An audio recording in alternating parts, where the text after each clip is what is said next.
The following podcast is part of the MindBodySpirit.fm podcast network. Hi, I'm Deborah Silverman, psychotherapist and astrologer. In my new book, I Don't Believe in Astrology, I weave astrological insights with psychological healing, showing you how to combine astrology with psychology to get to your authentic voice. The voices of negativity living rent-free in your head need to stop. This book shows you how to quiet the ego's voice so you can see through the eyes of love. Find I Don't Believe in Astrology wherever books and audiobooks are sold. As a small business owner, my favorite thing about posting a job on LinkedIn is that when I hit post, I clock out and LinkedIn clocks in. LinkedIn makes it easy to post your job for free, get qualified candidates, and manage them all in one place. Plus, LinkedIn extends the reach of your job post by allowing you to share it with your network. And hiring managers that add a hiring frame to their LinkedIn profiles receive 2 times more qualified applicants. Go to linkedin.com/achieve to post your job for free. Terms and conditions apply. Wholeness means to me being in a state of joy. Wholeness means feeling complete, owning my authentic gifts. Wholeness is really connected. Everything is connected to everything. Wholeness is where we have access to all parts of ourselves.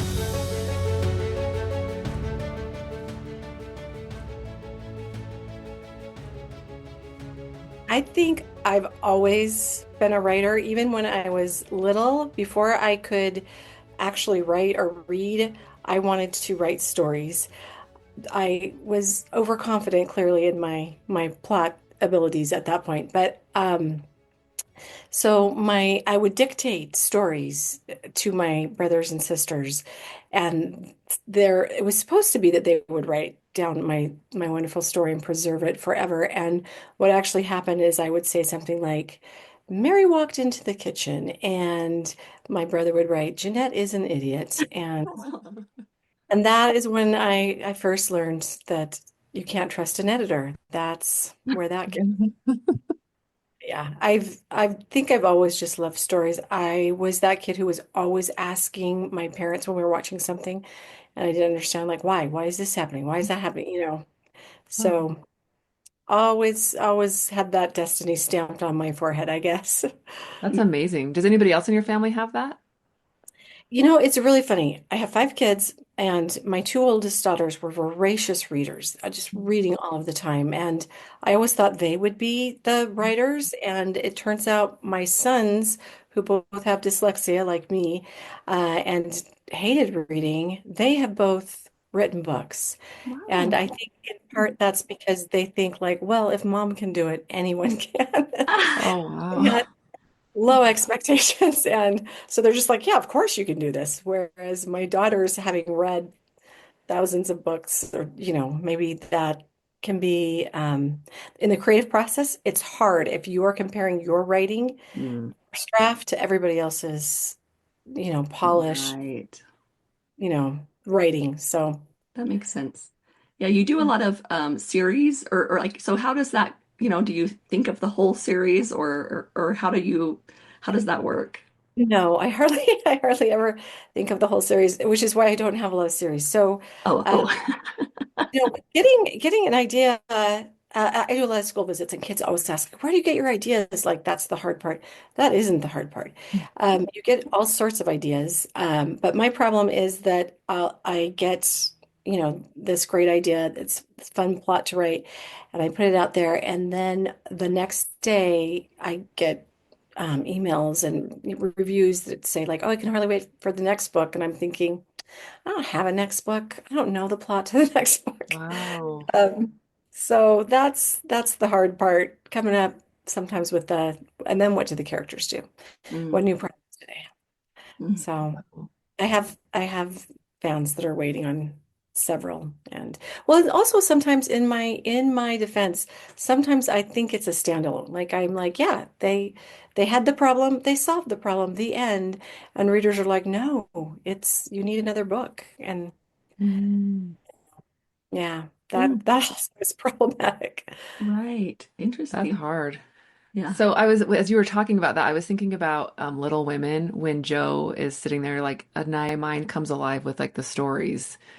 how do they just come to you randomly through the day? Is it when you're quiet? Is it So many different ways. A lot of times you just say like, what if? Like you'll be like, I'm just throwing this isn't like a real idea, but you're walking through the grocery store and you're thinking, what if there was an attack on the nation right now? Being in a grocery store is probably a good place to be. And then maybe you're like, your mind starts going from there. Like, could you really live here? Like, where would everybody sleep? Would they make you leave?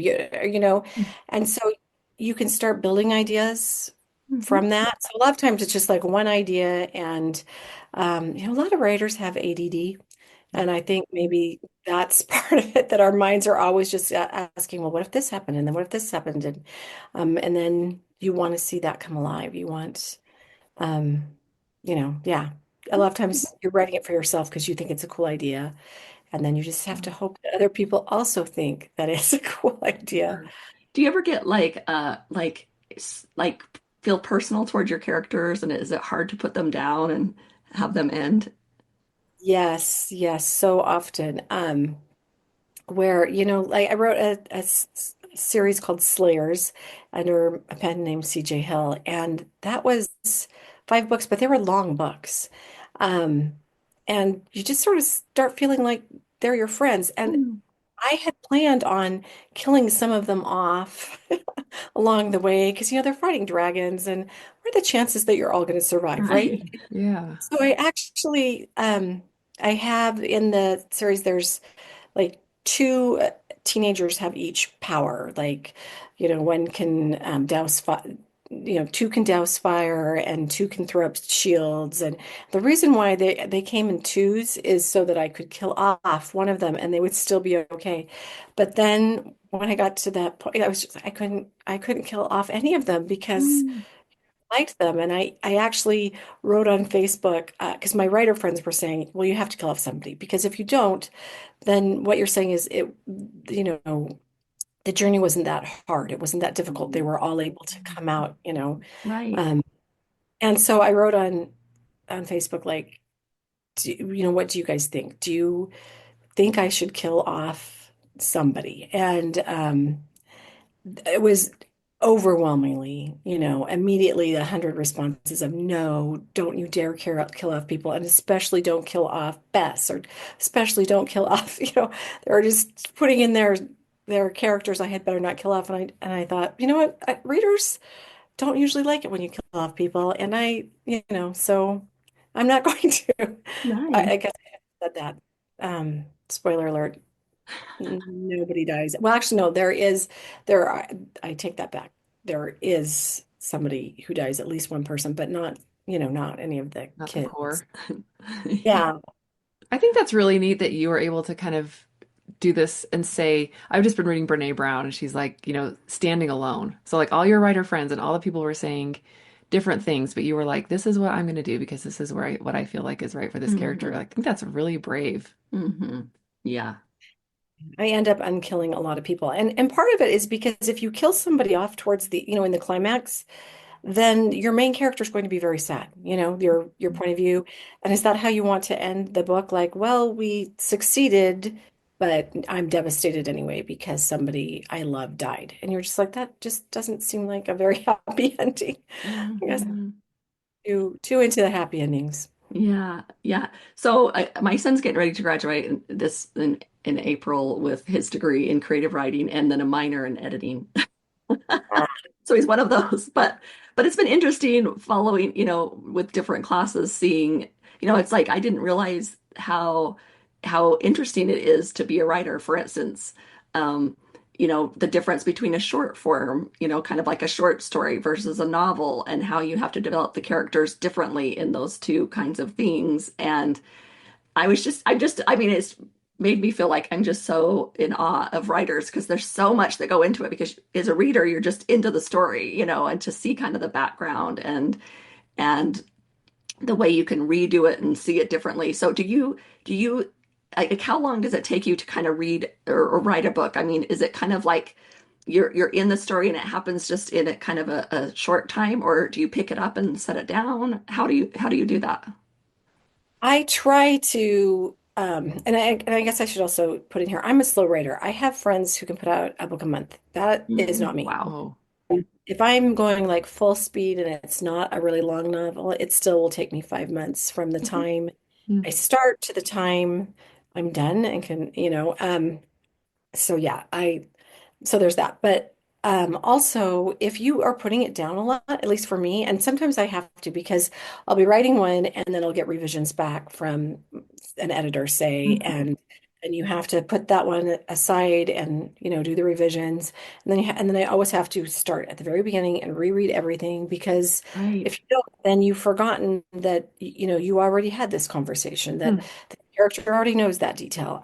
So I try and as much as I can just stick with that one and read it through. But and even then, as you're writing, you'll still, because at least for me, that it's months that I'm working on this, I'll still forget that I said his eyes were blue or something. So that revision process is as important as the writing process. And being able to like sit down and just like go through it really quickly because Mm. that's when you'll catch a lot of those repeats or oh, I cut this out of the first chapter and then I never put it back in later, and that's an important detail. And Right. Yeah. so and So do you you have the, go ahead. I was going to say you definitely need beta readers too. At least I do. And again, I have friends who don't, who just like will write the thing and then send it to the editor and put it up. But for me, because a lot of times something will make sense in your mind, or like let's say you're going, oh, well, this person's kind of dry and sarcastic, but they have a kind heart, and the reader will be like, this person's a total jerk because they're not getting that part. So Right. that yeah, you kind of really have to see how other people are Mhm. seeing it because they can't peer into your mind and know like, oh, this is a wounded soul, or Mhm. they just are joking all of the time when they say these things. So yeah, you need Hmm. beta readers.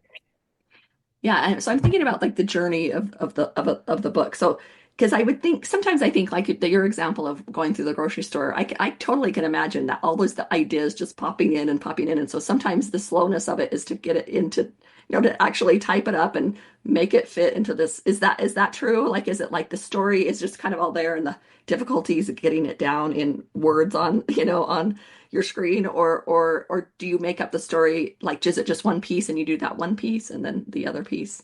Well, I think there's always scenes that and there's usually at least one scene that before I start, I have it in my mind.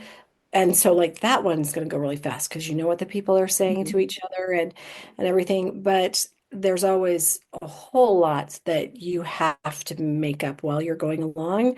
And and I don't know that there's another way to do that because even those times when there have been times when I'm like, okay, I have this whole plot.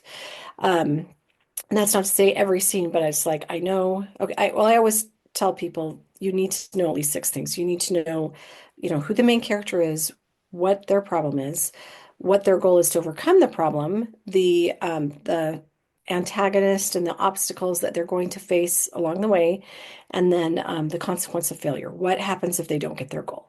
Because Mhm. if nothing happens, if they don't get their goal, like let's say I've written a whole bunch of young adult romantic comedies. And let's say, the goal is I want to go to prom with the quarterback. I've had a crush on him. But there's no really consequence of failure, like, so what if you don't go? Mm. There's other nice guys in the school, So, yeah, then that tension is going to be really low and people probably won't care that much. So you always kind of have to figure out what happens if they don't get their goal. And in some genres, that's really easy. People die, it's like, you're fighting a dragon and you lose, Yeah. you don't have to really spell out how that's going to go for you.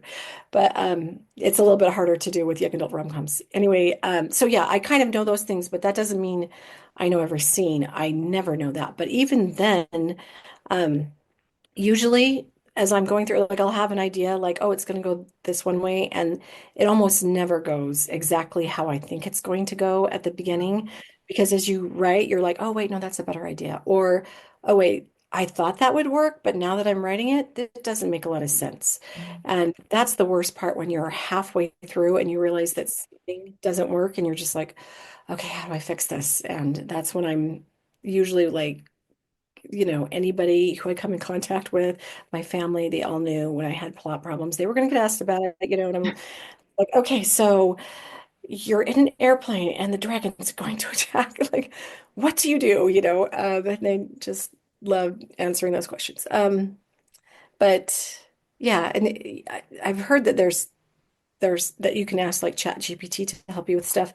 I did try that once and I'm like, Chat GPT has really bad suggestions. Oh, I do not interesting. understand this problem, anyway. Yeah. But I don't know, maybe other programs work better or maybe other questions. So the nice thing about Chat GPT is that you can ask them things at 1 in the morning. So Right. I usually I'm asking them research questions, but the problem with this is you never know when they're lying to you. Asking them about football for one of my books, and because I know nothing about football, I don't watch football. And yeah, then it told me that the pre-games, like the practice games, they had those about once a week, um, 3 or 4 times, in a 2 week period. And I was like, that doesn't work out mathematically. You can't have games once a week, 3 times in 2 weeks like that. But Yeah. Keep it so. fiction. Yeah, so you always A have to fiction. double check, always have to double check whatever ChatGPT tells Yeah. you. Oh, Yeah. Oh wow. man. I had a question about the characters. So, do they, I guess I'm kind of thinking about, have you ever read Liz Gilbert's Big Magic? No. No. Mm-mm. She talks about like ideas as being like, I don't want to say sentient beings, but like their own intelligence kind of. Do you ever feel like your characters kind of come that way a little bit, or do you feel like they're pieces of you? Because I feel when I read your books, like I can see myself in that character a lot of times. So I'm curious. I think a little bit of both. And I think you always have to see, I mean, you have to put a little bit of yourself into every character because, you're always saying, well, like, what would I do? What would I do? What would I do? And some things, like, I'm not going to rush in and fight dragons. I'm not going to do that. Or, other things that my characters do. But how you react to other people, to those kind of emotional things, I think those are more universal of wanting to wanting to belong, wanting to feel loved, wanting to accomplish things, wanting what you do to matter, those kind of things, hopefully everybody can connect with those. Right. Yeah. Does your emotions or what's happening in your life affect your books? Yes, yes. Yeah. And in the way that so I write, I said mostly it's rom-coms, YA rom-coms, adult rom-coms, but there have been times in my life where like things are like I'm in a bad mood for some reason. And then I tend to write books where I'm killing people.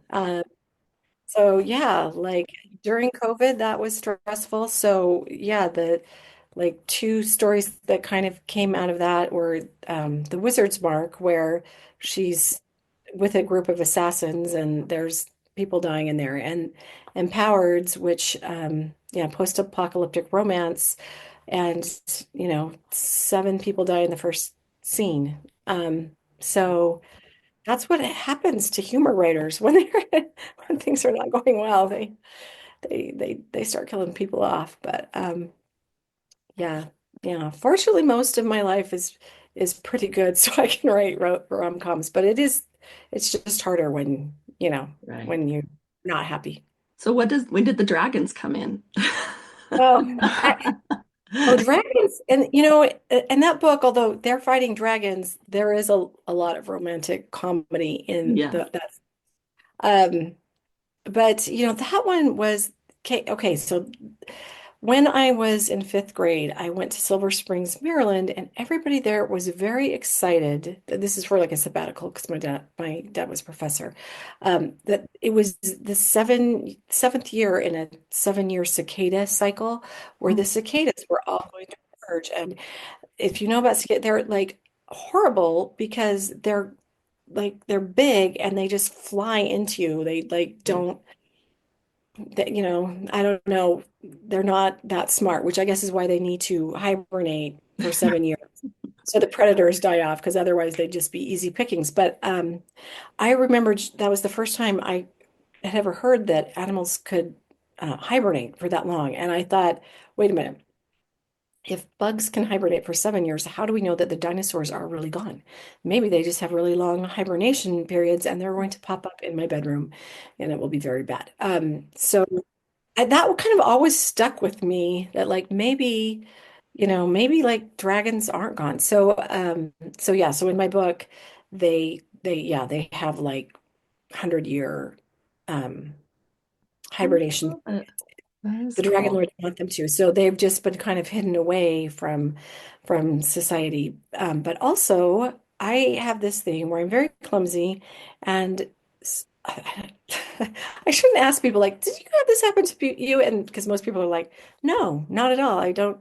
Where I'll just wake up in the morning and I'll see like a bruise or a scratch, but I don't know how I got it. And my husband was always like, were you with your body all yesterday? Like, how could you not know when you hurt yourself? And so I started telling him, okay, well, I'm secretly a superhero, and while you sleep, I go and fight dragons. And again, that was like one of those what if things. I was like, why do superheroes have to have secret identities? Like, why?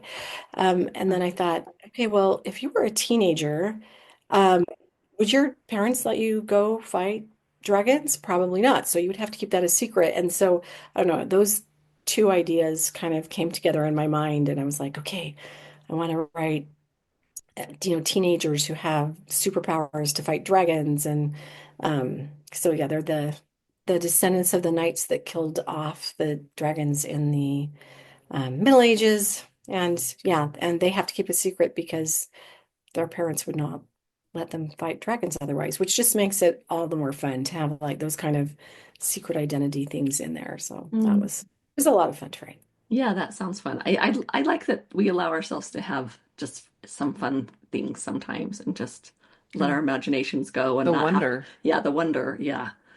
And yeah, that's great. That's great. So I remembering one time you put out on Facebook that you couldn't sleep because one of your books was so scary that you couldn't sleep. And I Oh, remember just thinking like, whoa, that kind of blew my mind. Like, I kind of think of the author as like completely in charge of what's going on. But in that moment, it seemed like maybe the story was leading you a little bit. oh, yeah. I mean that always happens too, and it's why I cannot read. Like I don't read Dean Koontz. I don't read Stephen King because you can be fine with something during the day, and then at night when you're trying to sleep and there's a thump downstairs, you're just like, you know. Now I heard once that Stephen King always slept with the lights on. I'm like, and that is why I cannot ever write horror. But yeah, yeah. The annoying thing is, and this happens a lot because when you're laying there trying to get to sleep, I think about stories and I'll be like, oh, that is really good dialogue. And then the question is, do you get up in the middle of the night to write stuff down?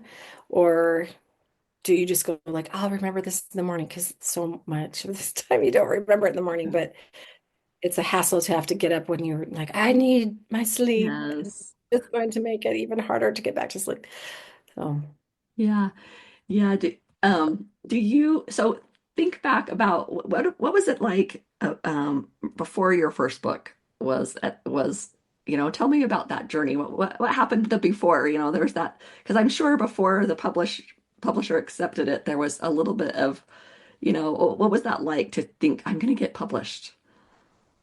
Oh, well, the first thing was that I joined a writers group, and Mm. that was so helpful because before I knew I liked writing. I even wanted to be a writer sometime, but I didn't really think about what steps do I need to take to actually accomplish that, like finish a book. Like, I don't know what I was thinking. Like one day, an editor would just show up on my doorstep and go, "Oh, we hear you like writing. Write something for us." And I joined a writers group and the people there were actually sending their stuff out. And that was kind of a like aha moment for me. And also realizing, oh, wait, if I write 5 pages a week. And at the time I had little kids. But I was like, I think I can write 5 pages a week, and realizing like, oh, I could have a book finished in this amount of time, and that's very doable. So, yeah, I sent the book off to Deseret Book. That's what it was then. Now it's Shadow Mountain. And didn't hear back from them for 9 months. Mm. By then I had practically written a completely different book. But yeah, it was super exciting to find out that yeah, I'm gonna have a book and it's gonna be in bookstores and that's awesome. And this was before Amazon and before indie publishing, and in some ways that was a lot. I mean, there's benefits and costs, but the nice thing about when there was only traditional publishing is that you had to kind of learn the craft more. Mm. I think every author, because you love this story, it works for you. It works in your mind, Right. and um, so when you're reading your book, you're seeing that story, that like a movie in your mind, and it's a great movie. And you don't realize that what you have written on the page is maybe not conveying that to the Mm. readers the best Hmm. way. Hmm. And so you're just so convinced, like this is great. Um, that I'm sure I would have been putting up books long before they were, ready to be put up. So that's the drawback. But it is also there are things that I've written in this John like I had the in December a post-apocalyptic romance that I've written, and it was one of those ones where I had dreamt some of the scenes, which doesn't happen very often. I think it's only happened twice. Um, I'm trying to think if it's ever happened more than twice. But when that happens, that's so awesome. Like, oh, this was a great idea that I actually dreamt. And so I wanted to write that. At the time, because there's also a little bit of superheroes in it. It's sort of like I tell people like it's Steelheart if it was a romance a little bit Hmm. and less superheroes. But I knew that it wasn't like post-apocalyptic romance with superheroes was not a genre. I did know that, but I didn't realize that post-apocalyptic romance isn't a genre. And It is now. so it is now, yeah. I mean, there Yeah. are books, but I mean, like on Amazon, it's either post-apocalyptic or dystopian romance, but dystopian romance is only for teenagers, which doesn't make sense to me because Interesting. I'm pretty sure other people would be falling in love in dystopians, but no. Um, so yeah, it doesn't even have a section on Amazon. So that's how kind of niche market it is. And I was like, there's no way a traditional publisher is going to publish this. So it's really nice that I could still put it up on Amazon and and readers can find it and I get something for that all of that entire year of my life that it took to write that book, Right. a longer one. Yeah. Right. Wow. Once that genre gets going though, you'll be the pioneer of it and you'll be like, okay, now I can find a publisher now it's in two places, right? Yes, sure. And that's one of those ones where people want and in fairness, at the end, I did leave it like, oh, and here's another event that is going to happen in the future. And so people are like, great. When's that next book coming out? I'm like, don't have a plot for that. I'd Mm. also have a whole bunch of other books to write in the queue before I could write that one anyway. Yeah. So, So do you really allow yourself to have the creativity run what's happening next? I mean, I know you talked about when your editor brings something back, but do you really trust that creative part of yourself that says, nope, that story is that's there's I'm not going to force that, like it's got to come from this inspiration or this creativity inside. no, no, no. I like, yeah, if you're waiting for the muse to help you out, then you're not gonna write very much. So yeah, yeah, Okay. there's also the kind of coming up with plots where you're like, okay, I know plot structure. Again, I told you like character has a problem. I'm like, okay, what problem can they have? What obstacles can they have? And so, but you still have to find something that resonates with you. And back when I was writing YA rom-coms, there were a couple of times where Like once my publisher said, "Can you just give us like different story ideas that you have, and we want to choose which one you write next." And I was like, "Okay."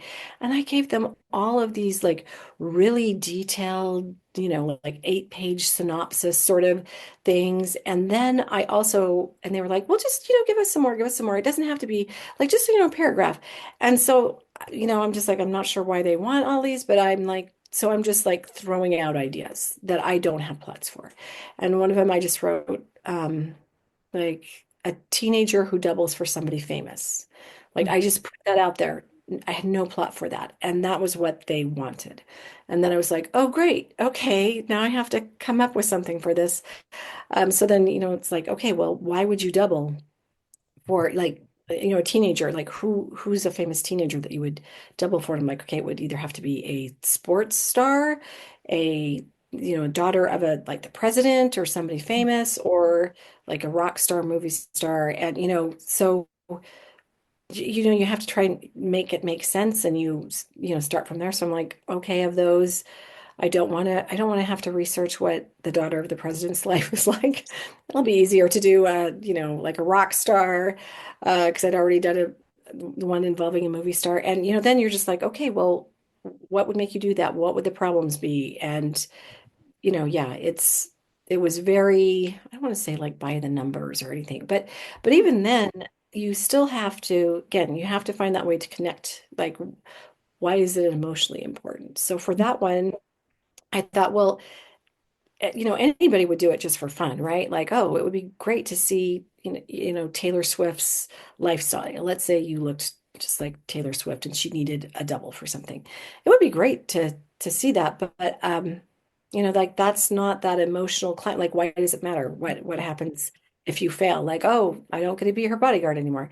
So for that one, I had to be like, okay, she's doing this to meet her father, this father that she's never met because she was raised by a single mother and her father was always a mystery. And then she finds out who her father is, and she realizes, oh, if I double for this rock star, I'm going to have a chance to meet him. And so that's what's important to her, and that's what the climax is about. So yeah, but yeah, sometimes it feels a little bit like a math formula where you're like, okay, if you do something on this side of the equation, then you have to do something on this side of the equation, and you've got to make it all work out. So, yeah. So I just so whenever one of my things that comes to my mind about a writer is like the opening scene of Romancing the Stone. Do you remember when she Oh, she yeah. has this special thing? And I wondered, and I always thought that was so like glamorous and romantic that she had this like ending. Do you have any rituals like that you do at the end of a book? It's You have so funny. many books. It's so good. Like, It's true. Like there's 40. My ritual is when I get into bed that night, I'm like, yes. Like that thing, check that off. That yeah. one's done, that one's ready to go. Because like you're always working on it. Mm, Even when and it was a weird thing to me. I remember after my second book was like it was to the editor done. They're going to print it. And I'm, in the grocery store going, oh yeah, that would be something good I could add to that book, and realize like you right. don't have to worry about that anymore. That book is done and gone. So anyway, you're always still kind of revising and working on and tweaking on it until it is gone. And this is also the good bad thing with indie publishing is for indie publishing, if you have something up there, and this actually happened where it was for Empowered's, and about a month after it was out, I was reading my reviews, and I don't always read my reviews, but somebody was like, I was so mad at Enzo. He didn't even apologize to charity for this thing that he did. And I was like, wait, he didn't, And I went back and I was like, okay, so actually he does say he was sorry, but like it wasn't a long apology. It was more like, I'm sorry, but here's my justifications. And I was like, okay, yeah, no, she's right. And so I wrote, and I've already gotten, by the way, 20 print copies had just been delivered to my house.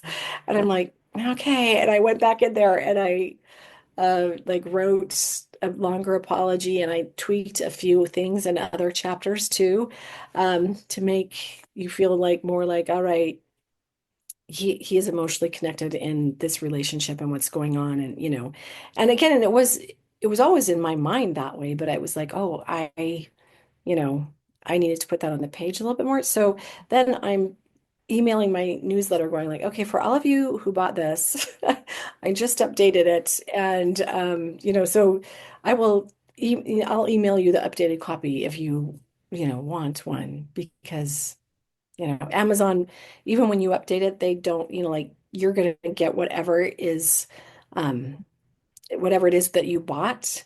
They Mhm. don't, Amazon doesn't give you an updated copy unless it's like unless the author has changed more than 10% and the author contacts Amazon and says, and because I've done that as well, where I've added an epilogue to stuff. And then they give you the ability, if you know how to do it, to, on in your library, it'll say that you can download an updated copy. But yeah, I mean, so yeah, the what I'm saying is you can just tweak stuff forever. Yeah, that would be the That hard might, part because you could, yeah, it would be forever tweaking. So when you said finish a book, I'm like, yeah, I laughed because it's like, yeah, like that's funny to finish a book because it never, I think it probably does go on and on inside yourself at least. That makes sense. That's nice. Yeah. As you were talking about that, I was thinking about things always looking at or tweaking things. And I think about my kids, like I think about how their lives and how maybe I can show up better, how things like that. And where I'm going with that is people say that their books are like children, right? They're like these things that they've created, they feel ownership over. And I'm going to ask you a really hard question. I just want you to, the first thing that pops into your head, I don't know if you know what I'm going to ask, but I'm going to ask, what is your favorite book that you've written and why you would say that? Because they're probably different favorites for different reasons, but whatever first one pops in your head. oh, okay. Well, and it is one of those like, what is my favorite one today? Right. Um, but like today, I'm going to say Son of War, Daughter of Chaos. Um, just because that's one where I still think about it sometimes, and it's also one where people are like, "Hey, we want a sequel to that one," and I had never meant to give it a sequel, but maybe that's why I think about it sometimes because I'm like, "What could I do as a sequel for that one?" But that one was just like I really liked it. I'm not telling you. Well, I'm just thinking of also a review that I read for that where the person was like, I didn't like either of the groups. They were all psychopaths because, and then now I have to say more. Um, it's a girl who realizes that she again has superpowers. It's paranormal from this ancient war that's going on that started in Egypt, and there's kind of one group that's a little bit like vampires, and then there's another group that hunts them. And her mother and father were her mother was in one group and her father was in one group, and so yeah, but yeah, that it was it was a fun book to write. Mm, Um, it involved Egypt, and I love Egyptian stuff, and so cool. yeah. That's a good answer. That's a good answer. How do you deal with critics? Because not everybody has to have somebody that criticizes their work as Yeah. much as, like a writer does. How is that for you? What do you do to keep yourself from going down a spiral? Yeah. Well, like usually I'm not reading the reviews. I mean, I always read them when they first come out, and that is probably because I'm worried that yeah, like, oh, he didn't ever apologize to her, and I was like, wait, what? Mhm. So I'm kind of worried, like maybe I missed something. And oh, and then another time, yeah, somebody else pointed out it was in one of my rom-coms, and they were like, she never said what happened to the cat because I had this guy move, and he had a cat. And I was like, yeah, no, I never did say what happened to the cat. Okay, go back in there, say what happens to the cat. So, but yeah, so usually I don't read them. Mhm. Um, but but also you also really like sometimes, as I said, sometimes they have valid points. Like the one lady who was like, I didn't like either groups. They were both psychopaths. I'm like, well, she had a point. They were both killing people. So that's not who you Right. want your daughter dating, really. Yeah. That was, that was her love triangle. The guy from this group or the guy from that group who both killed people. So that was it just made me laugh, that one. But yeah, there have been ones that like you're just like, wow, how did the person not get that? Or they would be like completely wrong about something. I have some books that um where the characters go back to the Middle Ages, and I have studied way too much on the Middle Ages. Like these are fantasy books, by the way, so I really could Yeah. make up anything.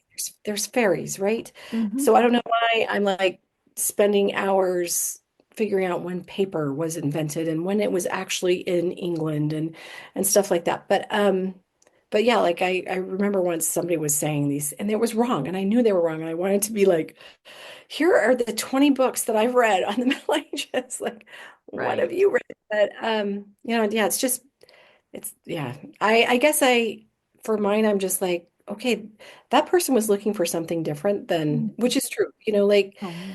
there's I write romances, but I write clean romances. So if you pick up one of my books and you are expecting like a steamy romance, you're not going to give me very many stars for that book. That is just not what it is. But so you just have to also realize like there's some people that, yeah, it's not their cup of tea, and that's valid. And I had an author friend tell me once that she was glad when she started getting like the 1 and 2 star reviews from her book. And I was just like, she is lying. There's nobody, you're not happy when that happens. And she said, no, I am, because that means my book has gone beyond my normal fans and friends and family, and it's reached the wider world. True. Because Yeah. any book, if you look at any book, your favorite book in the world, or, Lord of the Rings, Pride and Prejudice, Harry Potter, whatever, are super popular, enduring books, they have a lot of 1 star reviews. And that, again, is it's just because not every book is every person's cup of tea. So, yeah, if you have a book and it only has 4 and 5 star reviews, what that means is that your book has not gone to the wider world. And so, yeah, I think of it that way too. That's like, yep, yay, my book has reached beyond my own fans now. So Yeah, that's a good, I love that's that. true. That's very Yeah. true. I That's love truly that. true.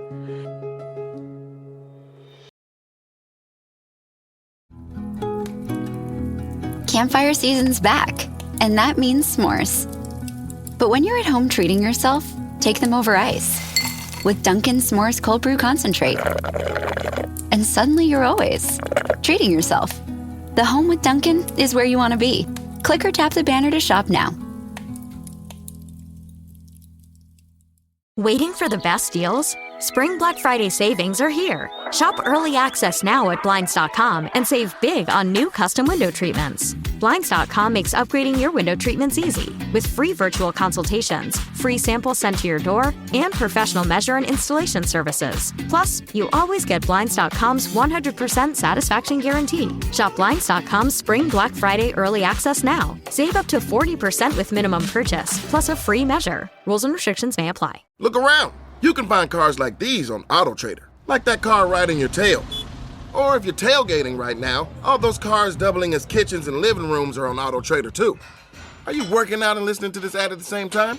Well, multitasking pro, cars like the ones in the gym parking lot are for sale on AutoTrader. New cars, used cars, electric cars, maybe even flying cars. Okay, no flying cars, but as soon as they get invented, they'll be on AutoTrader. Just you wait. AutoTrader.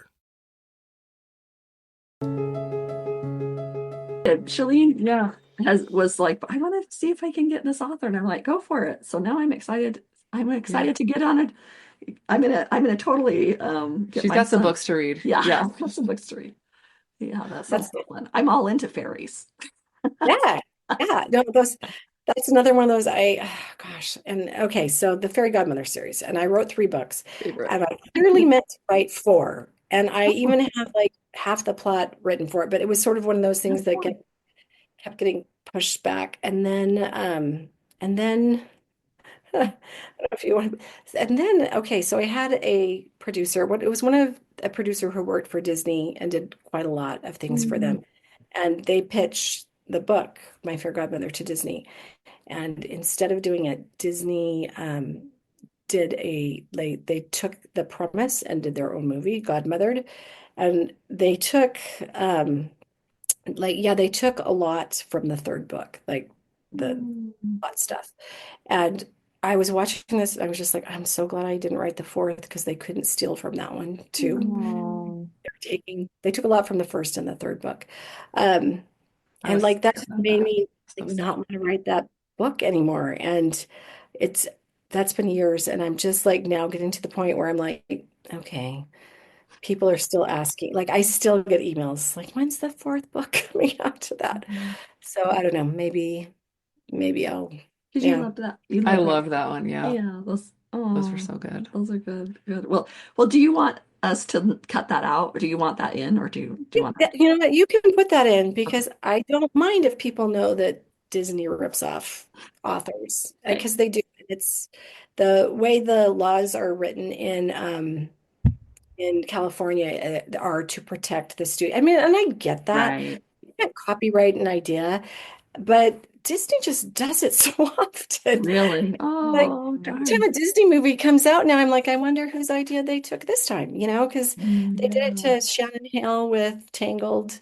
Um, and again, like you can't copyright ideas. I do get that, but they're Disney. And so I'm just like, because yeah, I mean, the producer who pitched the idea, like, they had a breakdown of this is how much money you'll get if it's in theaters. This is how much you'll get if it's streaming. And it wasn't a lot. Like, I'm just Huh. like, Disney probably spent more on coffee, than Wow. if they had just like, you know, but they don't have to, so they don't. And actually, the way that the Godmother movie ended, I was like, I'm glad they don't have my name on this. Yeah. This no, like Mm. that was the other thing. I don't know what bothers me more is that they took my idea without giving me any credit, or that they did it so badly. You know, Yeah. that's that ending. You're just like, what? Have you ever watched the movie Godmother? Yes, yeah. It wasn't You're just that like, what great. It really kind wasn't. of ending is that? Like, yeah, they set it up to be a romance, and then they were like, no, everyone decides what love means to them. The end. And you're just like, what? Not my baby. You took my baby. I Oh, know. that's too So, bad. That is too bad. Oh.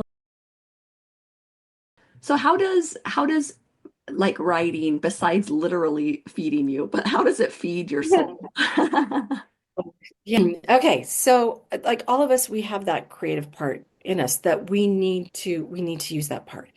So whether it's, for some people, it's singing or painting or refinishing furniture, or, like gardening. There's just so many creative outlets, but we need to use them or we are not happy because we are by nature creators. So, for me, it's writing, but I'm really glad that it's not writing for everybody, that there are people who do quilts and who are wonderful interior decorators and, even, like scientists. I've heard them say that, um, like one of the most important part of their jobs is being able to be creative because if you're in a scientific profession and you can only think of what everybody else has done, then you're never coming up with new ways of doing things, of new inventions. And so they also have to have a lot of like, have a creative mindset. So it's just, I think if we're not being creative, we're going to be sad, pretty much. Love that. Yep, I love that. Wow. What would you, how, like, and maybe this isn't thing, but like, because your answer was so good before, but like, how can we, like, what are some ways that we can incorporate writing in our own lives to kind of, what are some ideas Mm. that about writing that we could say, oh, that could help me this, or that could help me with that? Probably you're not going to like my answer because most people don't. But I'm always, I've met so many people that have such interesting lives experiences and stuff. And I always go, have you written this down? Like, and they're, oh, no, no, no, I'm like, you need to write this down. And they're always like, no, no, it's not that interesting. And I'm like, trust me, you've had an interesting life. And I think, most of us, we've had those interesting things happen to us, or just even like I had a friend once say that you are one generation away from mental extinction, meaning that your kids will remember you, but True. your grandkids are only going to remember you as that old person. So if you haven't written down some stuff about your life, they're not going to know you. And for anybody who has done family history, you're looking at these people and you're like, wow, they lived through the Spanish flu. They lived through, like, I Those wish mundane things are like the best. Yeah. what, like, what was that like? Yeah. I I really wish my ancestors had written more.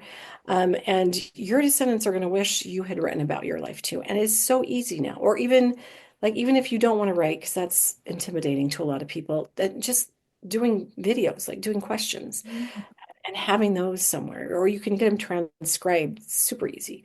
Um, but yeah, if everybody needs to be writing stuff about their life. So, or even just keeping a gratitude journal.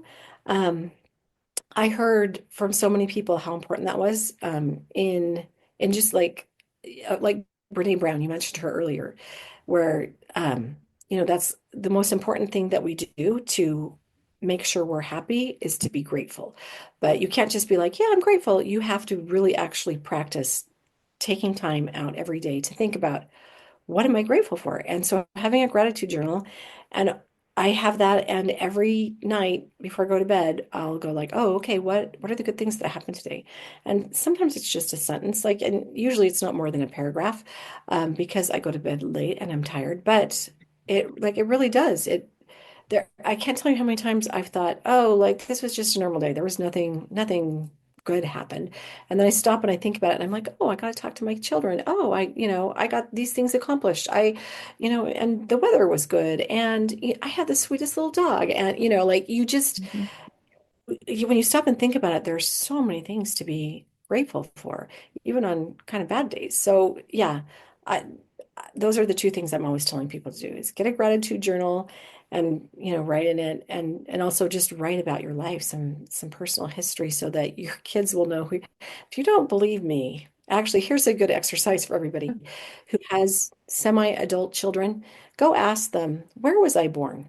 Like, and see how many. I did this after I had been to a funeral, and somebody gave a life sketch of their of her father, and I was like, could my children do that? Like, I don't. So I just asked him, I was like, where was I born? None of them got that one right. And I was just like, oh. So I'm gonna have to write a life sketch for my funeral. I'm already planning that. But anyway, Yeah, yeah, you that's really write good. stuff down. beautiful answer. I love that idea. I tell people that all the time. People will tell me stories. Like I had this one nurse that kept telling me these stories and they were hilarious. And I was like, "Are you going to write these down?" She's like, "No, will you write them down for me?" And I was like, "Okay, but I only know a couple." And she looked at me and she's like, "I'm dying of breast cancer." And I was like, "We have to get these stories down before they're gone, you know?" And you're so right. Like you might not think it's very interesting, but people, you're just like you said, one generation away from that, people forgetting. Well, and there's something about taking something that's in your mind, because like I know with your storytelling, it is like the whole story's like happen in your head, then it's a whole different thing to get it into like words on a page to translate it. But to get it down on physical, you're basically physical, making it physical. When it's written down, it becomes physical and tangible, and there's just something magical about someone else's tangible words. Yeah. Yes, the storytelling's good, like just telling you a story, but when it's written down, your own interpretations don't necessarily cut it off. The story Right. doesn't shift like it does Hmm. when we just tell the story. It's like, yeah, we could be better at writing things down. I think that's a really good, I think we need to get over ourselves thinking we're not that special, and thinking, because I have this little teeny book of fight that my grandma wrote, and she's long passed, but I love reading that. It's just her little, she remembers her teacher and she remembers passing out Valentine's. It is very real everyday stuff, but it's like precious, precious gold to me, you know. Yeah. So I love that. It's so important, and it's so easy for us now. We really don't have an excuse, except for, again, like I think it's that perfectionism that stops us. We're like, oh, well, it's going to have to be really good, and I can't write really good, so I'm not going to write it at all. Right. And there's something that authors say a lot is like, you can fix a bad page, you can't fix a blank page. Mm. So got to just get it down and then worry about Yeah. fixing it. That one of the best things to fix things is you write it down, and then a week later, a month later, you come back to it, and suddenly you see all sorts of oh, I used that word twice. Oh, this is a run-on sentence, that you didn't see before, but just coming at something with fresh eyes. So anybody can do that, right? Right. Just write it down, put it away, come out in a month, and you'll be able to fix a lot of it. Right. Yeah. Right. I love that. Thank you. Well, we love to end all of our interviews with a question, and I didn't prep you with it, so I'm sorry. So if you want to take a minute to think about it, you can. But we, because we're the Wholeness Network, we just want to ask you, what does wholeness mean to you? Wow, that is a really good question. It's very deep, isn't it? I guess wholeness to me is realizing that, we all have weaknesses. We have strengths and weaknesses, and that's how it's supposed to be. And um, and we're never going to get rid of all of our weaknesses because they make us who we are.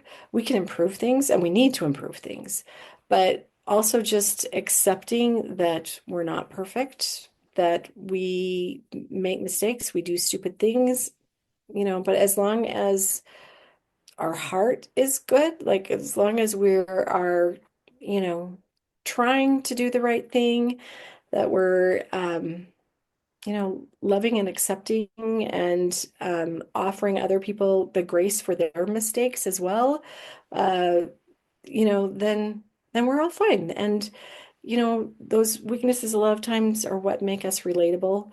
I'm like, I'm never going to become a super proud person because I can't find my cell phone half the time. You know what I mean? Like I have no glorified narcissist ideals about myself because my own imperfections are too clear to myself and everybody else. But, again, we don't expect perfection from anybody else. We shouldn't expect it from ourselves. This life is just a journey that we're all going on together and learning as we go. People are asked what they want. They will answer, I want to be happy. But happy takes practice. And that's what the Wholeness Library is all about. So check it out free at thewholenessnetwork.com.